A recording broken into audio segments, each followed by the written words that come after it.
Hello, I'm Natalie Locke, Writer Locke. Welcome to my channel. This is the first video. All my videos, my plan is to have them 10 minutes or less because I am a mom. I have a full-time job. I don't plan to quit that job for writing. Just my personal preference, not knocking anyone that does. But I figured my first video should be about getting started, getting your novel actually started. I started mine after mulling over an idea for like 5 years, and then I just started writing. I didn't really outline or anything, but as I was writing, I realized I needed an outline, I needed a timeline and such, so we'll go into that. The two things you need when you get started on a novel is an idea and knowing which medium you're going to use. I'll cover the medium first. The medium itself, you can choose to write freehand. You can choose to use your laptop or type on your cell phone. With your laptop and your cell phone, those can cross over a little bit more because there is applications that can be found on both, like Google Docs. Some people use Scrivener, Campfire. If you just type in like novel writing tools or poem writing tools or anything of that nature into Google, you'll find so many to choose from. I started with MS Word myself, and then after about 4 weeks in, I was able to get a coupon for Scrivener, and then I got Scrivener and downloaded on my computer, and I love it. It's helped me a lot, like iron things down.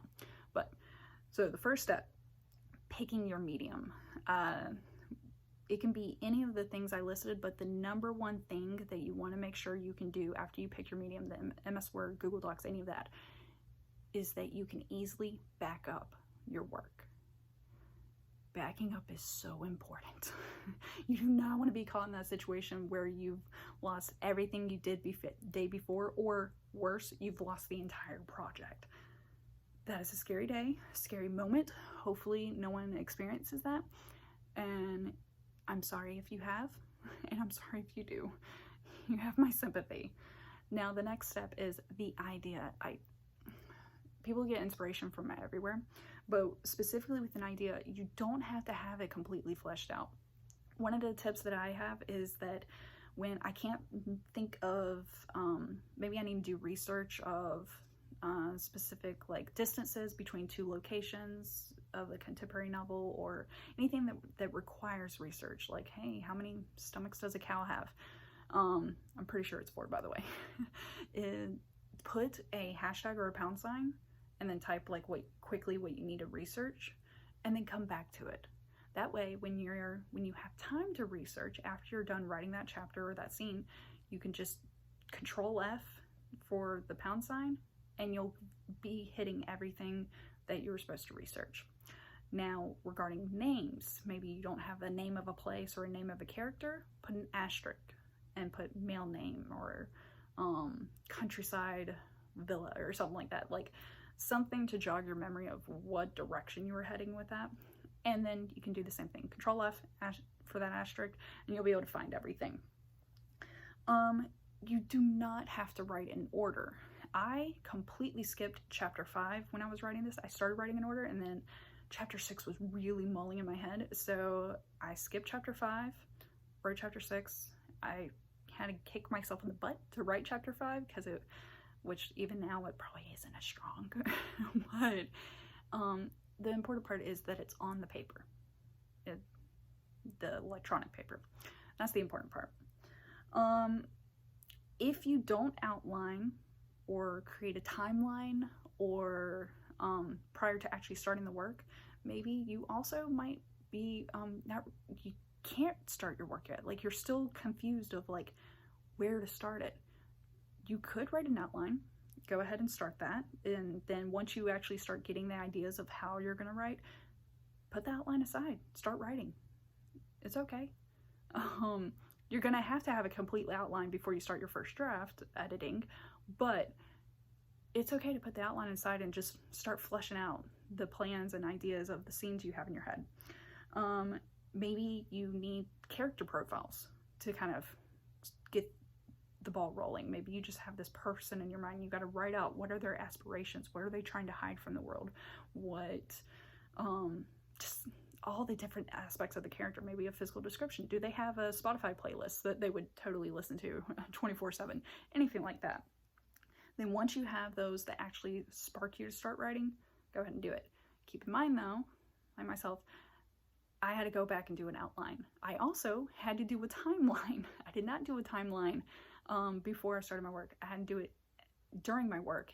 And once I did the timeline, actually assigning physical dates to my timeline along with the chapters, I ended up having to cut Father's Day because it came up like an entire chapter sooner than it should have.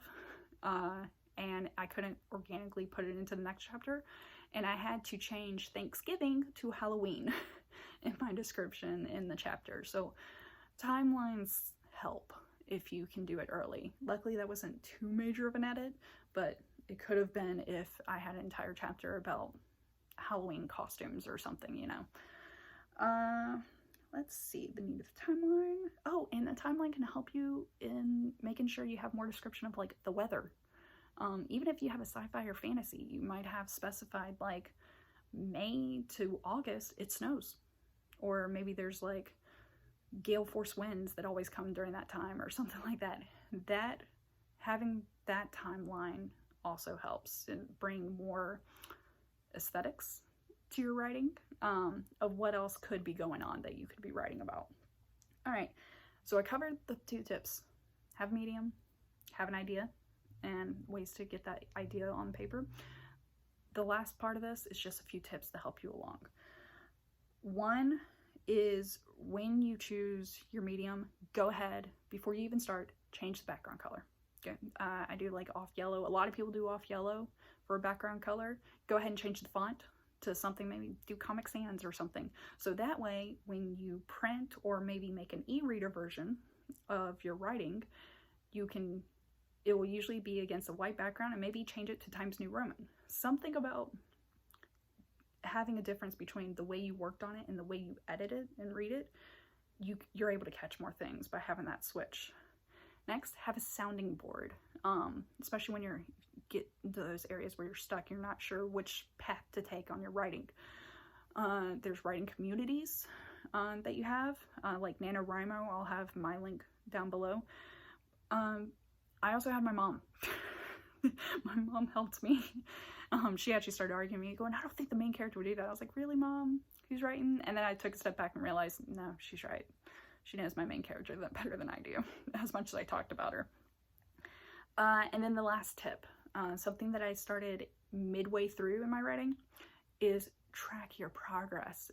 Tracking your progress will help you feel that you're doing a lot better than you're giving yourself credit for. I did an Excel spreadsheet. That Excel spreadsheet had 4 tabs in the bottom. One was for my daily word count. The next one was for my chapter word count. Then I had my timeline, like Sunday through Saturday, repeated over and over, along with actual physical days and months. And then I had my potential title names for my story. And then also there's the NaNoWriMo website, where you can track your word count, but also you got the writing community. So you have that sounding board. They have forums and stuff that you can work off there. Yeah, that's pretty much it. And I'm at like just shy of 9 minutes. So I'm gonna wrap this up and say, please continue watching my videos. I should post maybe once a week. Post down below any tips you have for getting started and any ideas you have for possible future videos. So bye guys, have fun.